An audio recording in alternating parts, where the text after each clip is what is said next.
Hello guys, what's up? Magandang araw po sa inyo lahat. Sa mga kababayan ko nga po pala dyan sa Pilipinas po, magandang araw po sa inyo lahat. At sa mga kababayan ko na rin po sa ibang bansa po, magandang araw po sa inyo lahat. At magandang gabi po kung gabi man po sa inyo. At sana po nasa mabuting kalagayan po tayong lahat. At sa araw na ito nga po pala mga lods, at nire-repair po natin. So, mayroon po tayong kitang Kenwood po mga lodi. So yan. So bago po tayo mag-umpisa mga lods, para sa mga bago nga po pala dito sa channel ay po, huwag kalimutan mag-subscribe po at pinutin yung notification bell sa baba po para lagi ka updated sa mga susunod na video na ina-upload ko. So yan, bali sa araw nito mga lodi.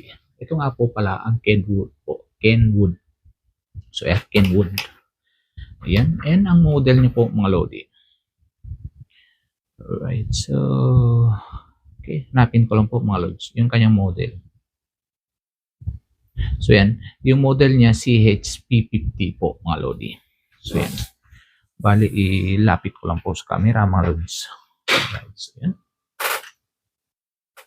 Alright, so okay, so tingnan po. So yan po ang model niya CHP50 po mga lodi. And ito yung kanyang brand po, Kenwood. Alright, so yan. Yan. So yun nga po pala mga lods. Bale, ang problema po ng ating Kenwood mga lods. Testing po muna natin. Papakita ko na lang po sa inyo mga lods. Okay. Okay, i-on ko na lang po mga lods. Naka-on na po siya mga lodi. Yan. Dahil naka-on po siya, wala po tayong yung kanyang jug po mga lods. So, yan. Bale, nandito po yung kanyang safety po, yung trigger niya mga lodi. So yan. So pindutin lang po natin pag ilalagay po natin yung kanyang jug mga lods. Pag ikot po ng jug niya mga lodi. Ayan. Bali ayan. Ganyan po ang trigger niya mga lods. So yan. Okay, so naka-on na po siya mga lodi. Nakasaksak na po siya mga lods. And pindutin po natin mga lods. Ayan. So hindi po siya gumagana mga lodi. You know. So wala po siya mga lods. Okay. And check po natin mga lodi yung kanyang fuse mga lods. Baka nga walang fuse. Test po tayo ng test, walang fuse. Ayan, may fuse po siya mga lods. Okay. Hindi na po muna natin isarado yung kanyang fuse. Iti-testing po natin yung fuse niya po mga lods. Right, so yan. Okay. Gamitan po natin ang multimeter mga lodi sa pag-testing ng kanyang fuse. Right.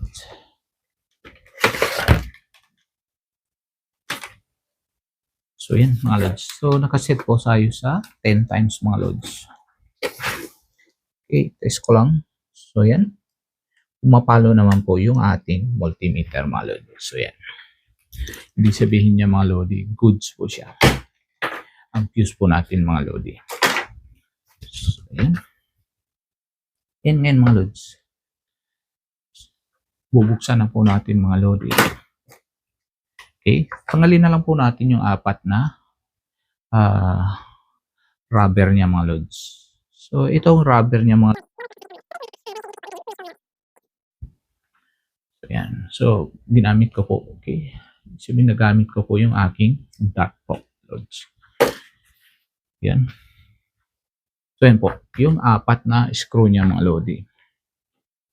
And dahil malaki po kung gagamitan po natin ng check po natin kung kasya. Yan. Mahirap po pag itong gamitan po natin mga lods. So, manual po tayo mga.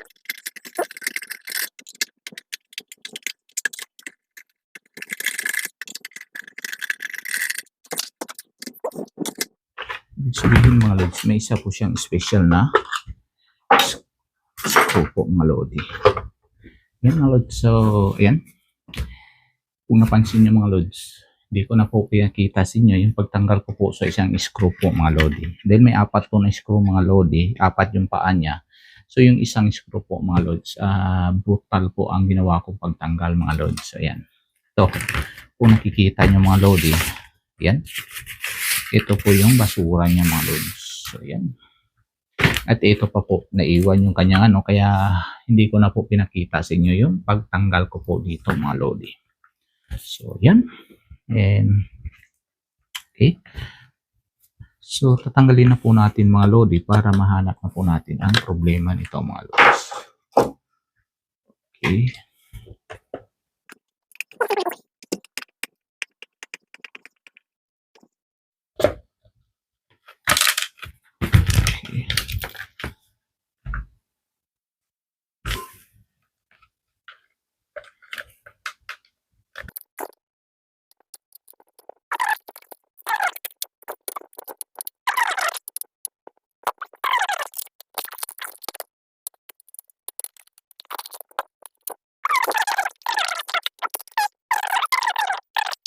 Yan po mga lods. So kaya kailangan po natin talagang bubuksan po mga lodi.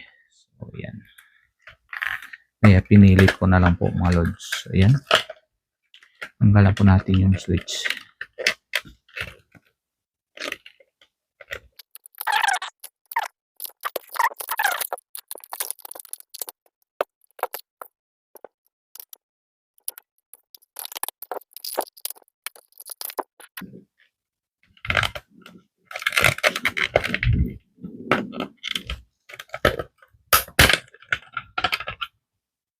Oh, so yan, nakalock lang pula siya mga lodi.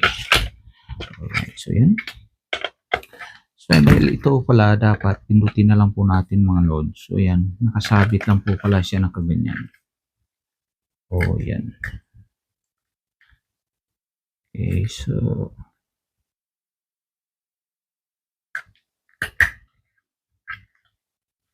dali lang pala ito mga lods. So yan.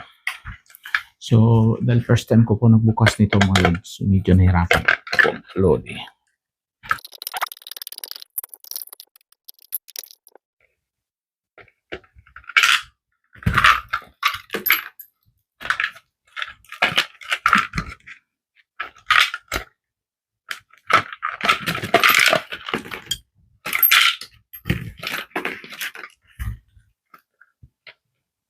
So yan.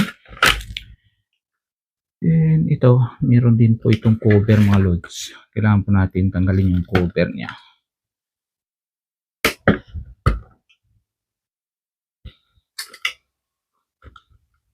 Yun, no?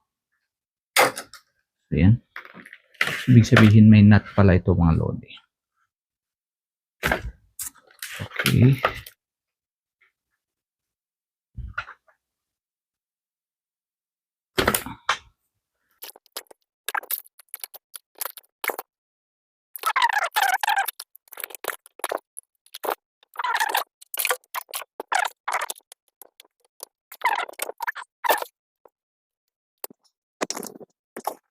So, hindi po talaga natin na tanggal yung motor niya mga lods. So, kailangan po natin tanggalin yung pan.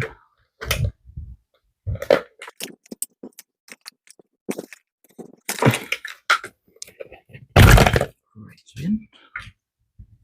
Okay, so natanggal po natin yung kanyang pan mga lods. Ibig sabihin yan, kailangan na po natin ng plier mga lods. Okay. So ito.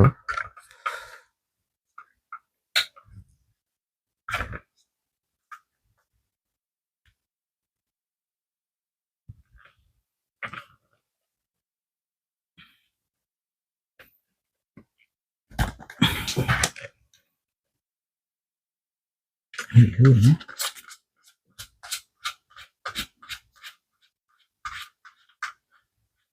So yan. Yung bali ito yung kanyang nut mga lodi. Okay, so natanggalan po natin. Yun, no? So yan mga lods.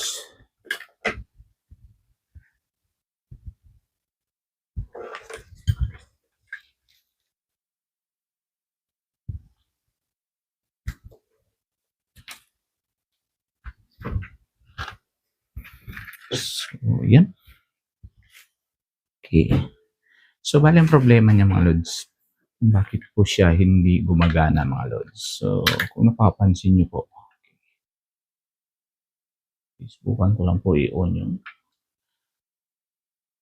okay, bale ito yung kanyang carbon brush po, kabilaan mga lods. So, bale yung brush niya po, maiksi na po yung sa kabila mga lodi, kaya pala siya hindi na po nakakapit. Ayun, kaya lang po natin iikot mga lods. You know, parang ano na siya, halos mag-free na po siya mga lodi. So, yung kabilang carbon brush niya po, ibig sabihin maiksi na po mga lodi. So, kailangan po natin palitan mga lodi. So, yan. So, bali yung kanyang carbon brush, kailangan po natin palitan mga lods. And, so ngayon, ang gagawin po natin mga lodi, subukan po natin i-adjust po yung kanyang brush po mga lods. Okay.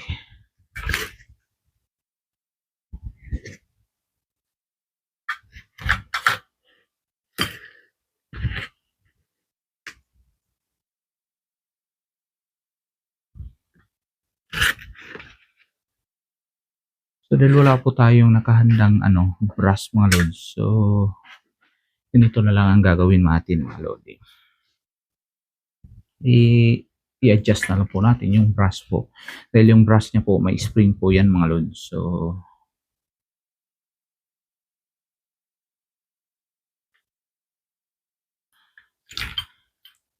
subukan po nating i-adjust.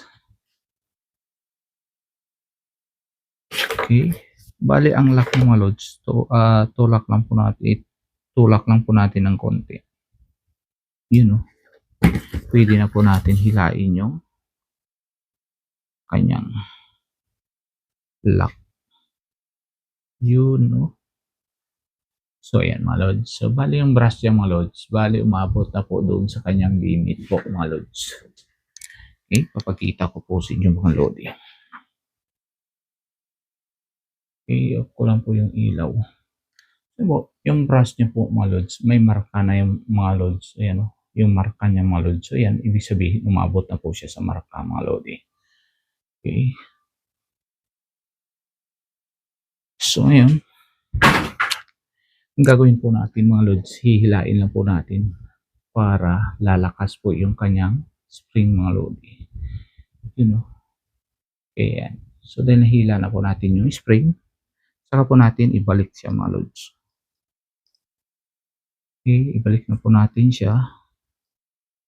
Pero ito mga lodi, kailangan po talaga natin palitan yung kanyang brush mga lods. So, dahil sa ang purpose po natin dito, para malaman lang po natin kung ano po yung problema ng ating tawag dito, blender mga lods. So, yan. Ang gagawin ko po, hihilain ko na lang po yung spring para po siya gagana mga lods at malaman po natin kung ano ba talaga ang problema mga lods ng ating blender mga lodi. Okay.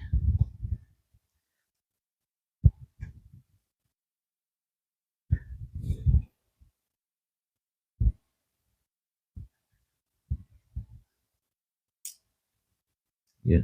So, ganun din po sa kabila mga lods, umabot na po siya sa kanyang limit mga lodi. Bali, stretch lang po natin yung ating spring mga lods. So, yan. Para lalakas lang po yung spring mga lods. So, yan. Sabihin, malakas na po yung spring niya mga lodi. And ibalik na po natin siya mga lods.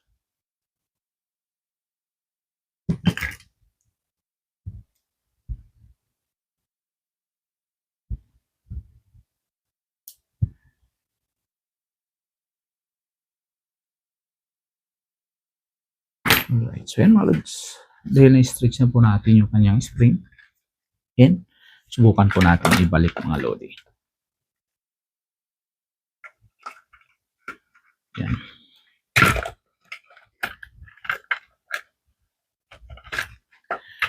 Okay.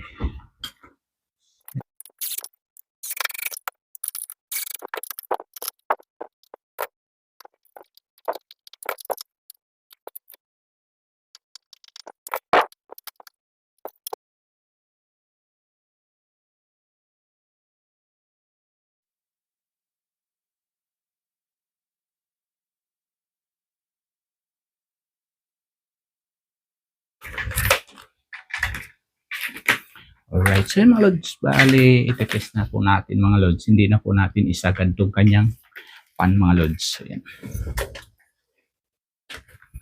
Okay. So yun mga lods, dahil wala po kasi tayong wala po tayong yung kanyang jug mga lods. Ayan.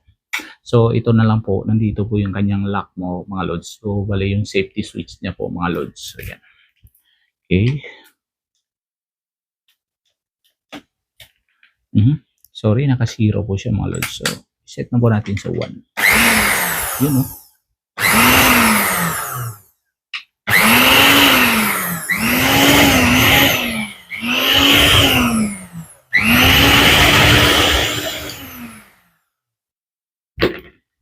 So, yan. So, yun lang mga lods. So, okay. So, tanggalin na muna natin. Okay. So, bali ito mga lods.